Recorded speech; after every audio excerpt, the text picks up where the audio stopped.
Hello everyone, my name is Khushboo Chaudhary and welcome to our channel B study ऑटिक। आज की video में हम करने वाले हैं MPSC 007 के unit number 5 globalisation and social movement. तो वीडियो को एंड तक देखिएगा। अच्छी लगी तो लाइक शेयर कमेंट करना बिल्कुल मत भूलना और ऐसे वीडियोज़ के लिए हमारे चैनल को भी सब्सक्राइब करें। साथ ही आप जुड़ सकते हैं हमारे साथ टेलीग्राम चैनल पर, जहाँ पर आपको इन सभी वीडियोस के PDF अवेलेबल होते हैं। इसके अलावा आप इंस्टाग्राम पे भी फॉलो करके हमारे साथ जुड़ सकते हैं और अपने डाउट्स पूछ सकते हैं। तो चलिए वीडियो को शुरू करते हैं। Main features of globalisation. Video शुरू करने से पहले एक इम्पॉर्टेंट चीज़ कि बहुत सारे बच्चों का कमेंट आता है कि मैम आप फुल फ्लेज हिंदी में कब वीडियो लेकर आओगे। तो देखो, उसके लिए अभी टाइम है, बट आप क्या कर सकते हो कि यहाँ पे हम जो रीड कर रहे हैं तो जो मैं समझाऊंगी वो बायलिंगुअल ही समझाती हूँ, इवन मैं बल्कि हिंदी में ही समझाती हूँ, राइट। तो आप लिख सकते हो उन पॉइंट्स को, आप पेन कॉपी लेके बैठ जाओ और नोट कर लो, ठीक है। चलो, so main features of globalisation. हम सब जानते हैं ग्लोबलाइजेशन का मतलब क्या है, राइट। वैश्वीकरण क्या होता है। So globalisation refers to the way the world is becoming more connected and interdependent. यानी कि आज के टाइम पे अगर आप अपने घर में बैठ के पूरी दुनिया की जानकारी ले पा रहे हो, या फिर पूरी दुनिया में कहीं भी किसी से बात कर पा रहे हो, कहीं का भी आप पूरी दुनिया का खाना अगर आपको पता है क्या है, राइट, कुजीन्स के बारे में पता है, या फिर आपको जो ये ड्रामाज होते हैं ना, के ड्रामाज, और ये बहुत ज़्यादा चल रहे हैं, राइट, ये सब पता है, तो ये सब ग्लोबलाइजेशन की वजह से ही पता है। इवन टेक्नोलॉजी की अगर हम बात करें, खैर हम इसको आगे पढ़ेंगे। तो हम सब जानते हैं ग्लोबलाइजेशन का मतलब एक ऐसा तरीका जो पूरे वर्ल्ड को आपस में इंटरकनेक्ट करके रखता है, राइट। फर्स्ट है increase trade. Countries buy and sell goods and services with each other more easily. Globalisation की वजह से जो कंट्रीज हैं they can buy and sell their goods and services more easily. अब वो बहुत आसानी से अपने प्रोडक्ट्स को, अपने गुड सर्विसेज को एक देश से दूसरे देश तक पहुंचा सकते हैं। नेक्स्ट है फास्टर कम्युनिकेशन, यानी कि technology allows people to communicate instantly across the globe. यानी कि कम्युनिकेशन बहुत ज़्यादा फास्ट हो गया। अब यहाँ पे कोई ज़रूरत नहीं है कबूतर को चिट्ठी देके भेजने की। आप पूरी दुनिया में कहीं भी किसी से भी with in a second call करके या मैसेज करके आप बात कर सकते हो, right.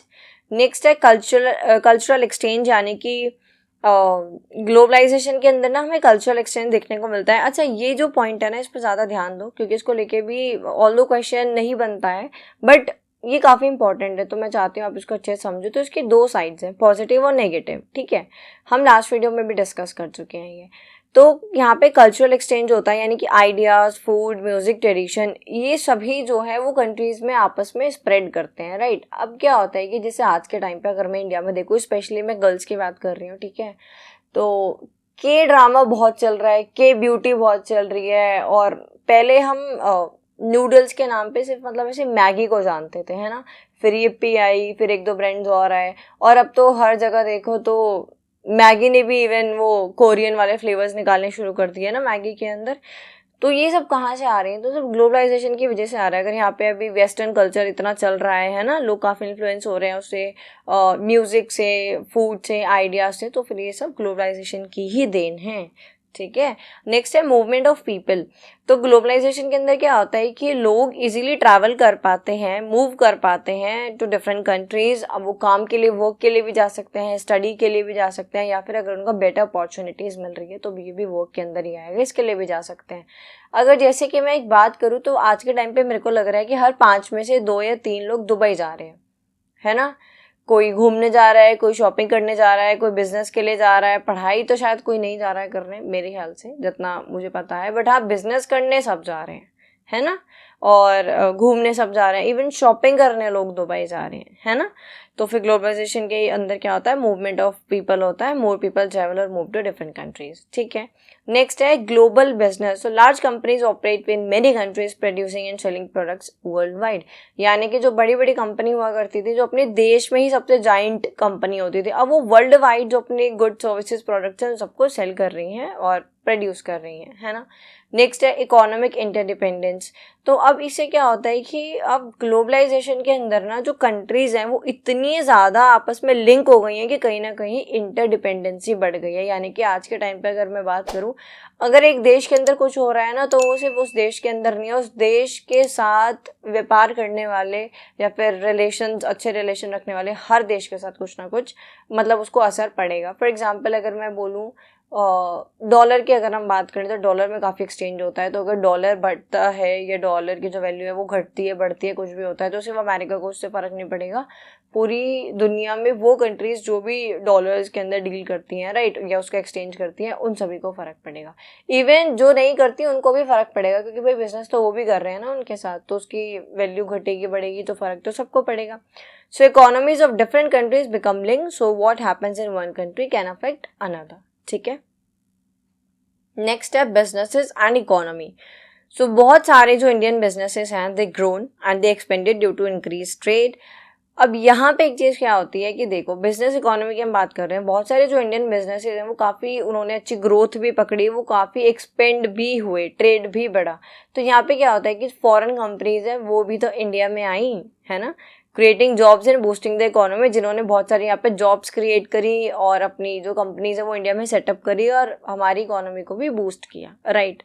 However, small businesses sometimes struggle to compete with large international companies. But इससे क्या होता है कि बाहर की जो फॉरेन कंपनीज आई हैं ना, जॉब सिक्योरिटी लोगों को मिली है, ठीक है, मतलब सिक्योरिटी तो नहीं कह सकते बट जॉब तो मिली है ना, और इकोनॉमी भी अच्छी हुई है राइट। अनएम्प्लॉयमेंट के लिए भी ये सही था कि भाई चलो लोगों को रोजगार तो मिल रहा है। बट यहाँ पे जो स्मॉलर बिजनेसेस है ना उनको स्ट्रगल करना पड़ता है कभी कभी, क्योंकि they have to compete with large international companies. उनको अभी तक जहाँ वो अपने आसपास की दुकानों के साथ ही कम्पीट कर रहे थे, बिजनेसेस के साथ कम्पीट कर रहे थे, अब उनको जो दुनिया भर की बड़ी बड़ी कंपनीज है उनके साथ कम्पीट करना है राइट। नेक्स्ट है middle class. The Indian middle class has benefit from globalisation through better jobs opportunities, people now have access to wider range of products. तो जो मिडिल क्लास है उसको तो यहाँ पे देखो फायदा ही हुआ है राइट।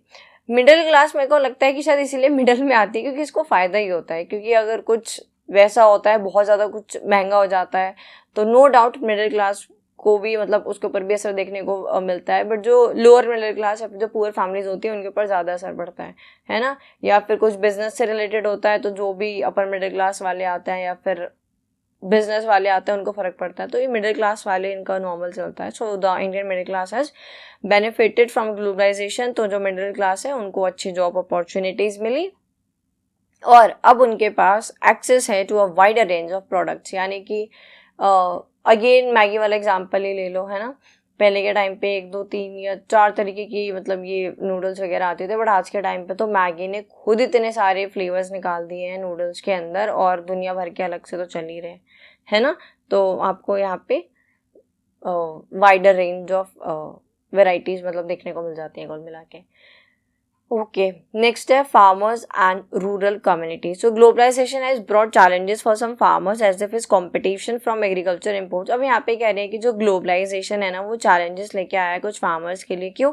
क्योंकि यहाँ पे अब क्या होता है, बाहर के किसी देश से अगर आप सस्ते में चीपर प्राइस में एग्रीकल्चर इंपोर्ट करते हो तो हमारे यहाँ के जो फार्मर्स हैं, स्पेशली जो स्मॉल फार्मर्स हैं, उनको तो कंपटीशन फेस करना पड़ेगा ना, है ना, क्योंकि अगर वो थोड़ा भी महंगा दे रहे हैं या फिर वो रीजनेबल भी दे रहे हैं बट आप बाहर से सस्ते में कुछ खरीद रहे हो तो फिर उनको तो उससे फ़र्क पड़ेगा राइट। अगला है वर्कर्स, और ये फार्मर्स नहीं, ये सबके साथ ही है मेरे को ऐसा लगता है। इवन अगर मैं टॉयज़ की बात करूँ ना तो आपके पास कोई आसपास कोई टॉयज़ की मैन्युफैक्चरिंग यूनिट या फिर कोई शॉप हो या कुछ भी हो ना, मतलब शॉप पे जाना, मैन्युफैक्चरिंग यूनिट पे तो नहीं, तो वहाँ पे जाके आप पूछना कि इंडिया का जो टॉय मार्केट है वो कितना है। क्योंकि अगर आप बात करो इंडिया के अंदर टॉयज़ की या फिर स्टेशनरी की तो वो भरा पड़ा है चाइनीज़ प्रोडक्ट से, है ना। इंडिया के जो टॉयज़ है ना वो महंगे आते हैं, है ना, और ऐसे बोलते हैं ना ऐसे क्यूट से नहीं है ना। तो क्योंकि इंडिया में जो टॉयज़ बनते हैं ना वो ऐसे मजबूती को देखते हुए बनते हैं, जो लोगों को पसंद कम आते हैं और उसी मजबूती के वो पैसे हाई होते हैं। खैर ये चीज़ें अलग है, बट कंपटीशन तो देखो उनको भी फेस करना पड़ता है ना। नेक्स्ट है वर्कर्स।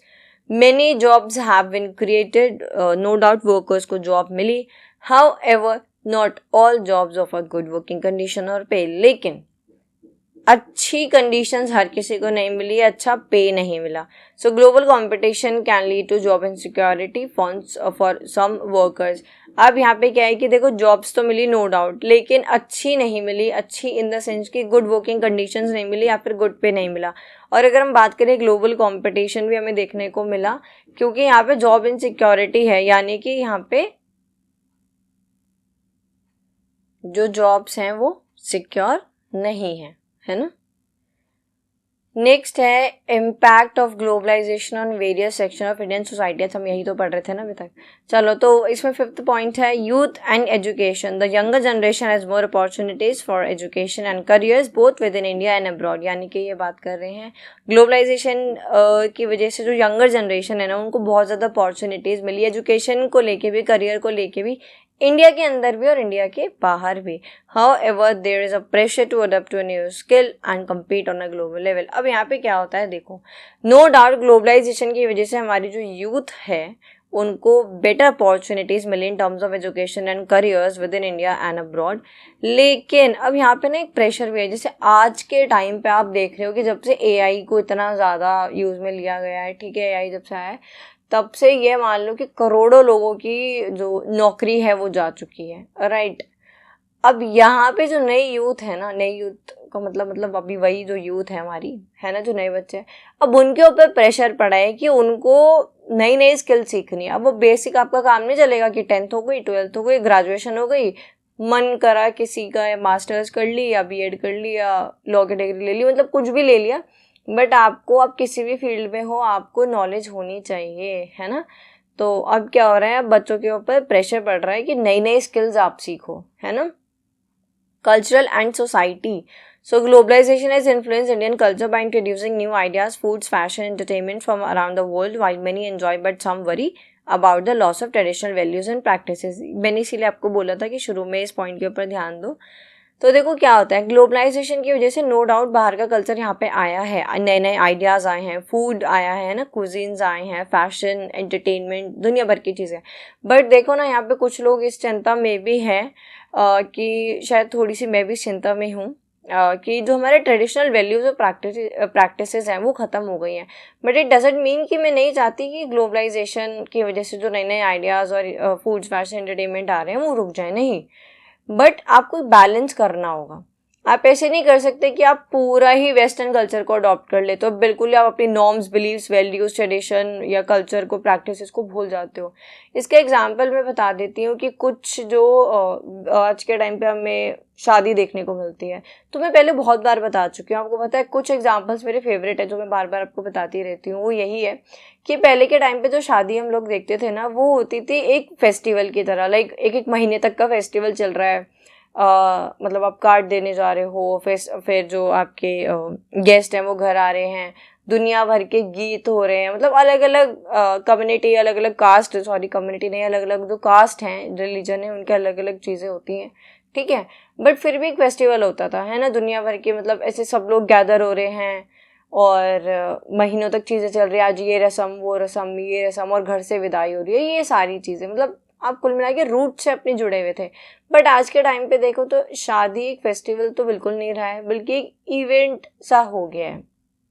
एक तो डेस्टिनेशन वेडिंग्स होती हैं, डेस्टिनेशन वेडिंग भी ठीक है, बट उसमें आप रस्म रिवाज नहीं कर रहे हो, बिल्कुल ही मतलब वेस्टर्न ही आपने पूरा अपना लिया है। सो ऑब्वियस ही बात है, यहाँ पे तो थोड़ा चिंता मतलब थोड़ी होगी कि हमारे जो ट्रेडिशनल वैल्यूज या प्रैक्टिसेस है वो ख़त्म होती जा रही है।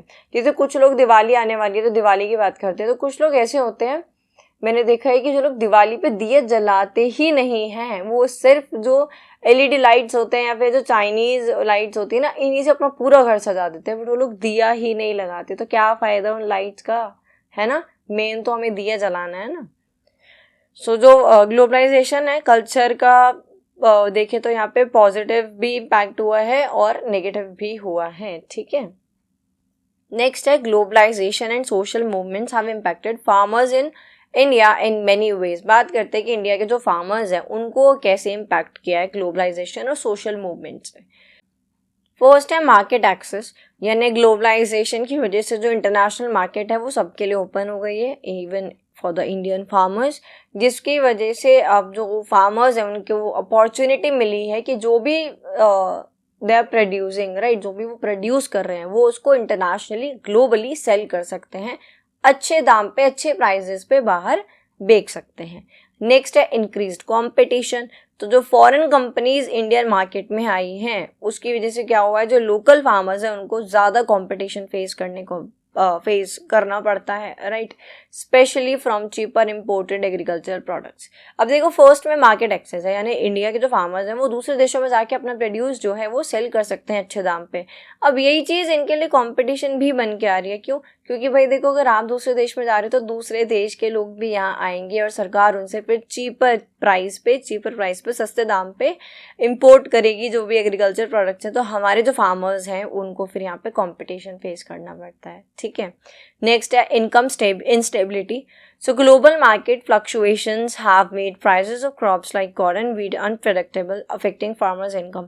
इनकम स्टेबिलिटी यानी कि जो ग्लोबल मार्केट है ना, वहाँ पे जो प्राइस है ना वो फ्लक्चुएट करते रहते हैं, एक सही प्राइस नहीं रहते हैं। जैसे अगर मैं बताऊँ तो मैं फ्लावर्स लेने गई थी इधर, आपका जो जिसको एशिया की सबसे बड़ी फ्लावर मार्केट बोलते हैं ना, गाजीपुर जो फूल मंडी है, तो वहाँ पे वो मेरे को बता रहे थे जो भैया थे कि आप सही टाइम पे आए हो, क्योंकि अब फेस्टिवल्स आने वाले हैं, तो जो ये रेट आपको यहाँ होलसेल में चीज़ों के मिल रहे हैं ना वो दुगने तिगने हो जाएंगे। इवन मतलब वो तो एकदम प्रॉपर मंडी है, वहाँ पे भी जो प्राइसेस हैं वो कितने बढ़ जाते हैं। फिर वो बता रहे थे कि इसको फ़ायदा होता है, नुकसान होता है, ये सारी चीज़ें, ठीक है। मैं तो खैर नॉर्मल ऐसे ही फ्लावर्स लेने चली गई थी। तो यहाँ पे कह रहे हैं इनकम स्टेबिलिटी यानी कि ग्लोबल मार्केट में जो प्राइस है ना वो फ्लक्चुएट करते रहते हैं, तो अब नहीं पता वो ज़्यादा होंगे कम होंगे, तो इससे भी जो है स्टेबिलिटी नहीं रहती है जो फार्मर्स की इनकम है। कभी उनको थोड़ा बहुत फ़ायदा भी हो जाता है वरना नुकसान हो जाता है ना।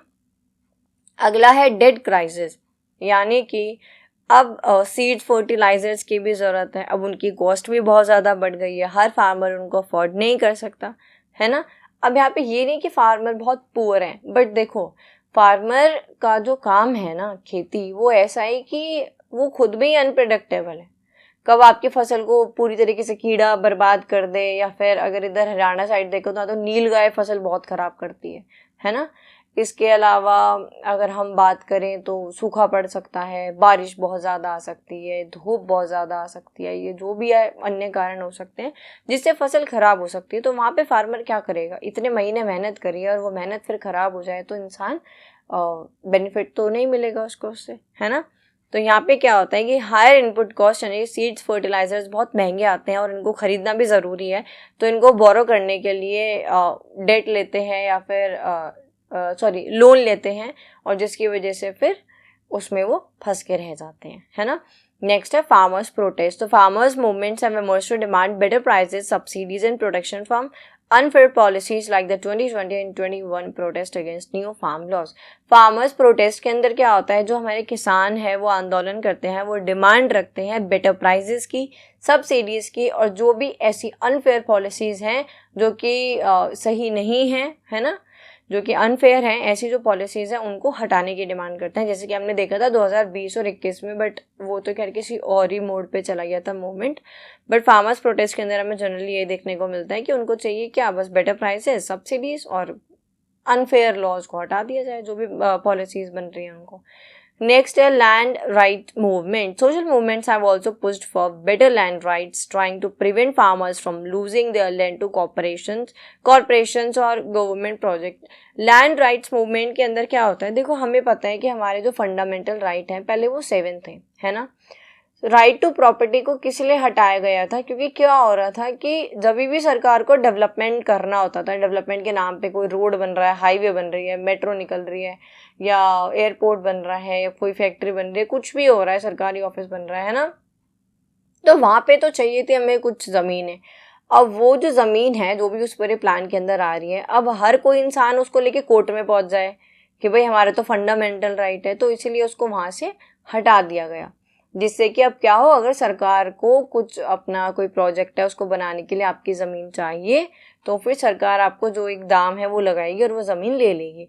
बट इससे क्या होता है कि आजकल तो देखो हर तरफ ही हाईवे बने जा रहे हैं, सारी ज़मीनें चली गई। इवन मैंने कल ही देखा बिहार के भागलपुर की जो न्यूज़ आ रही है वो बिल्कुल भी सही न्यूज़ नहीं है। आई गेस 1 लाख या फिर 10 लाख पेड़ों को वहाँ पे काटने की बात की जा रही है। 10 लाख पेड़, कहाँ बोल रहे हो एक पेड़ माँ के नाम, और कहाँ पे आप सीधा 10 लाख पेड़ ख़त्म कर रहे हो, ठीक है।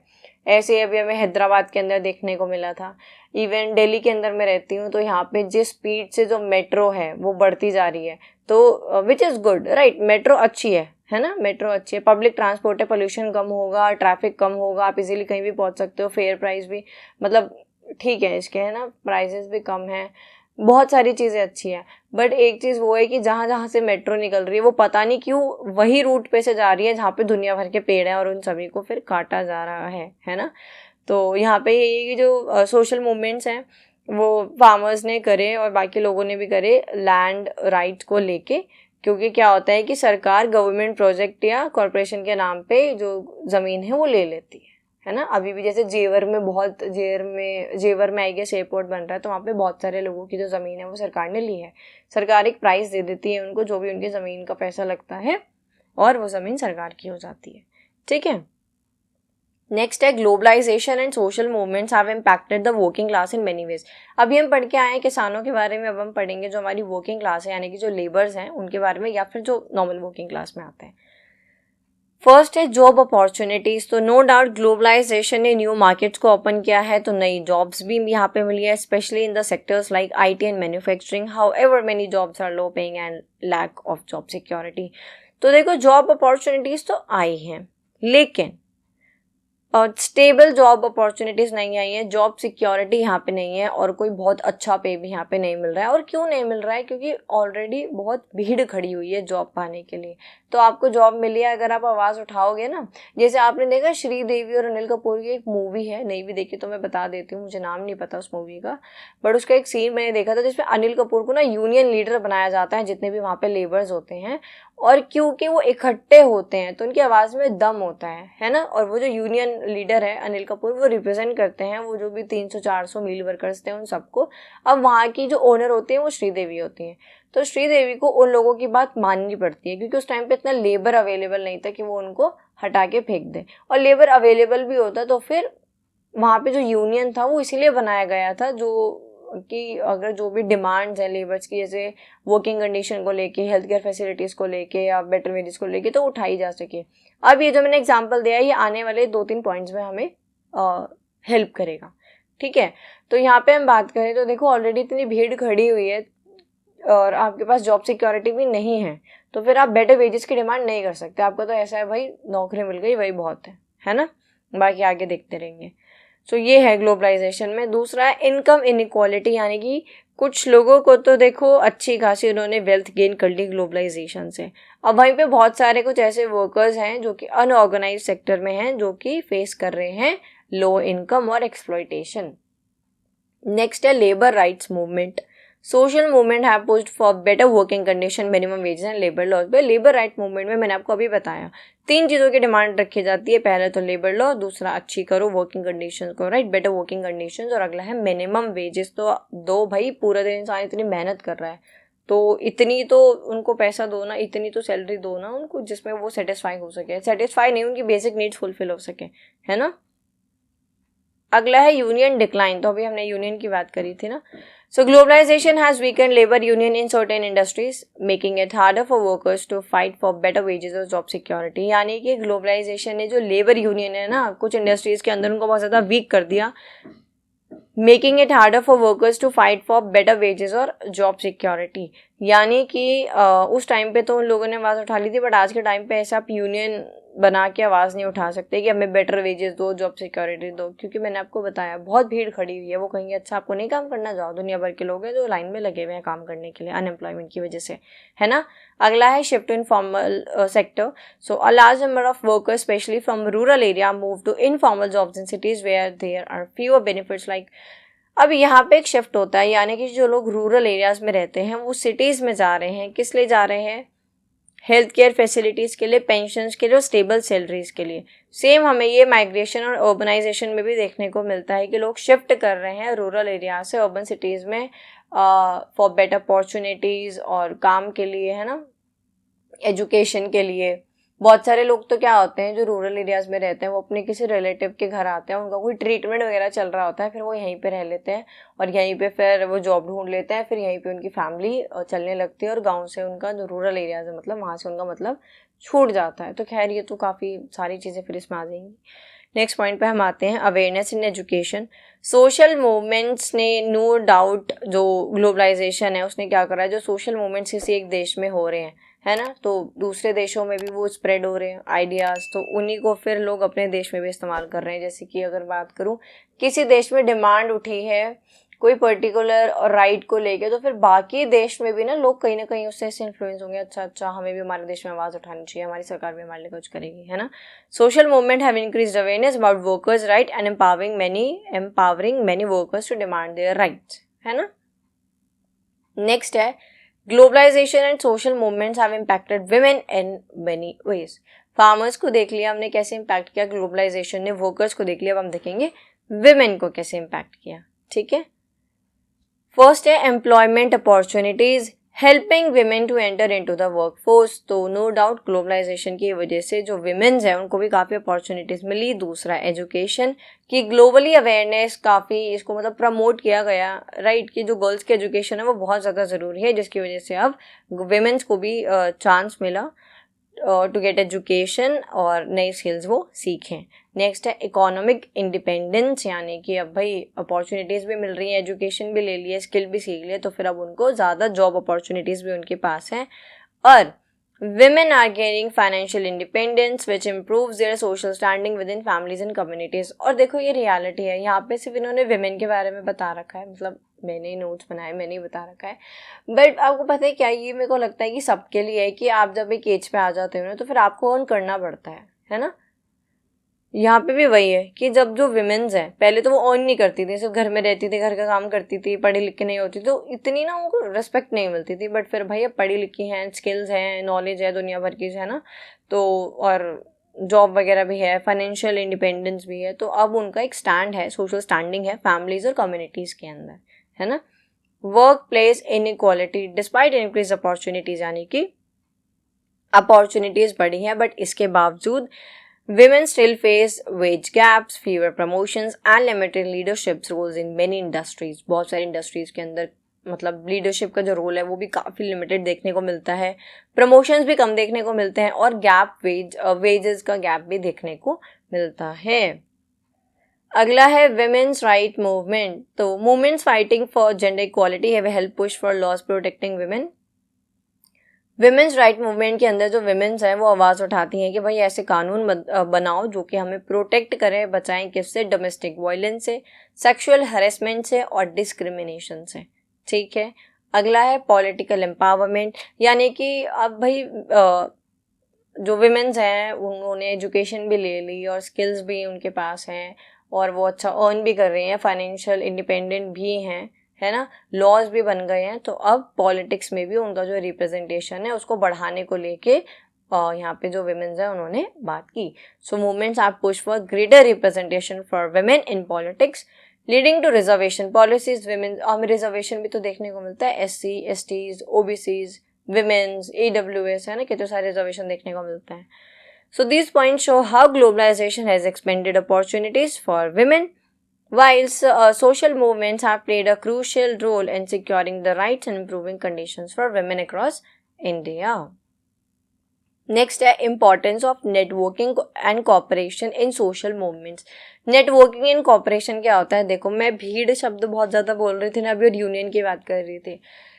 अगर आज के टाइम पे आपको समाज में बदलाव चाहिए तो ऐसा नहीं होगा कि आपको 1 2 3 4 जने रोड पे से बैठ जाओ और किसी मतलब सरकारी ऑफिस के बाहर कुछ भी खाना पीना छोड़ दो, बीमार पड़ जाओ, गिर जाओ, कुछ भी हो जाओ, बारिश धूप आंधी सब में बैठे रहो और सरकार आपकी बात मान लेगी, अरे अरे कितने कष्टों से ये लोग है ना सफ़र कर रहे हैं। नहीं, ऐसा नहीं होता है, वापस आओ, है ना। आज के टाइम पे भीड़ काम करती है, यानी कि अगर आप में यूनिटी है तो फिर आपकी जो बात है वो सरकार जल्दी मानेगी, वरना आपकी बात को दबा दिया जाएगा। सो फर्स्ट पॉइंट कहता है when people come together their voices are stronger and they can push for change more effectively. जब लोग एक साथ आते हैं, इकट्ठे होते हैं, तो उनकी आवाज़ में दम होता है और जो बदलाव है वो आता है। नेक्स्ट है different groups can share idea strategy resources to strengthen the movement. जब आप अलग अलग ग्रुप्स को अपने मूवमेंट के अंदर रखते हो तो फिर क्या होता है, नए नए आइडियाज़ मिलते हैं, स्ट्रैटेजीज, रिसोर्सेज। अच्छा एक चीज़ और, एक मूवमेंट कब सक्सेसफुल मूवमेंट बनता है मुझे बताना, मतलब ये फर्स्ट चैप्टर से क्वेश्चन आता है एग्जाम के अंदर, जो एग्जैक्ट क्वेश्चन है वो मैं आपको नेक्स्ट वीडियो में चाहे तो बता दूंगी या फिर शायद मैंने बताया भी होगा फर्स्ट वीडियो के अंदर। तो मुझे बताना आप, अगर आपने फर्स्ट वीडियो देखी है मतलब फर्स्ट यूनिट देखी है, कि कौन कौन सी ऐसी चीज़ें हैं जो बहुत ज़रूरी होती हैं एक जो मूवमेंट को सक्सेसफुल मूवमेंट बनाती हैं, है ना। एग्जाम्पल मैं दे देती हूँ, जैसे मनी बहुत ज़्यादा ज़रूरी है, रिसोर्सेज बहुत ज़्यादा ज़रूरी है, मीडिया या पॉलिटिकल पार्टी का सपोर्ट बहुत ज़्यादा ज़रूरी है ना, और अच्छे अच्छे कॉन्टैक्ट्स भी होना ज़रूरी है। अगला है third point, networking help spread the message to more people including those in different regions and communities. अगर नेटवर्किंग कॉपरेशन की बात करें तो फिर यहाँ पे आपके जो मैसेज है वो आप बहुत ज़्यादा लोगों तक स्प्रेड कर सकते हो, भले वो दूसरे रीजन या कम्युनिटी के क्यों ना हो।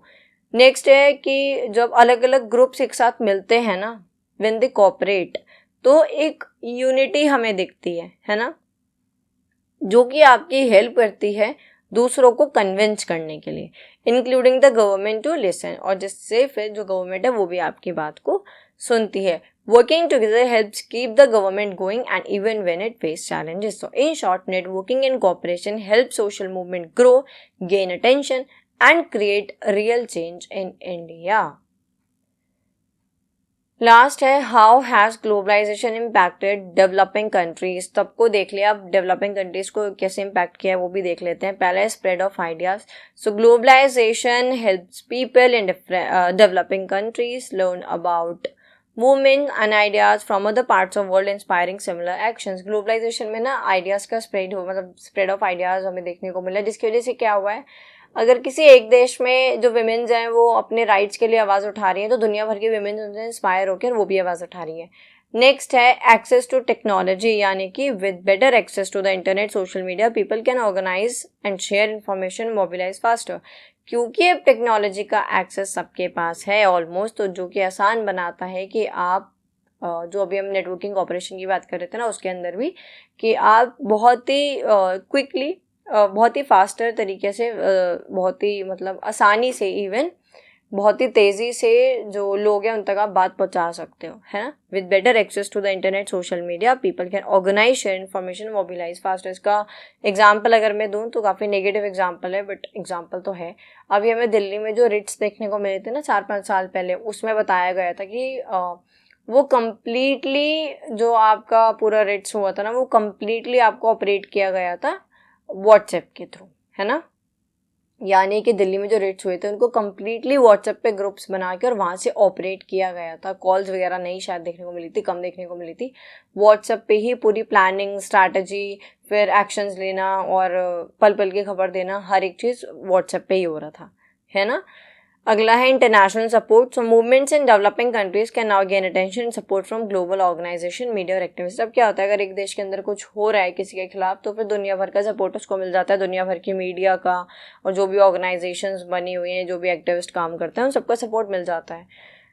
अगला है economic pressure. Global companies and organizations can influence the government and movement, sometime use this to push for social change. अब ये जो इकोनॉमिक प्रेशर है, मैंने शुरू में ही बताया था, वीडियो में हमने डिस्कस किया था ना कि इकोनॉमिक इंटरडिपेंडेंसी बहुत ज़्यादा बढ़ गई है ना। कंट्रीज़ काफ़ी इंटरकनेक्टेड हैं, इंटरडिपेंडेंट हैं। तो यहाँ पे यही हो रहा है कि एक देश के अंदर जो वहाँ की सरकार है या कोई मूवमेंट है, उसको जो ग्लोबल कंपनीज़ हैं, जो ऑर्गेनाइजेशंस हैं, दे कैन इजीली और convincingly influence. In short, globalization has given social movements in developing countries more tools, ideas, and international connections, but it has also created new challenges. ठीक है?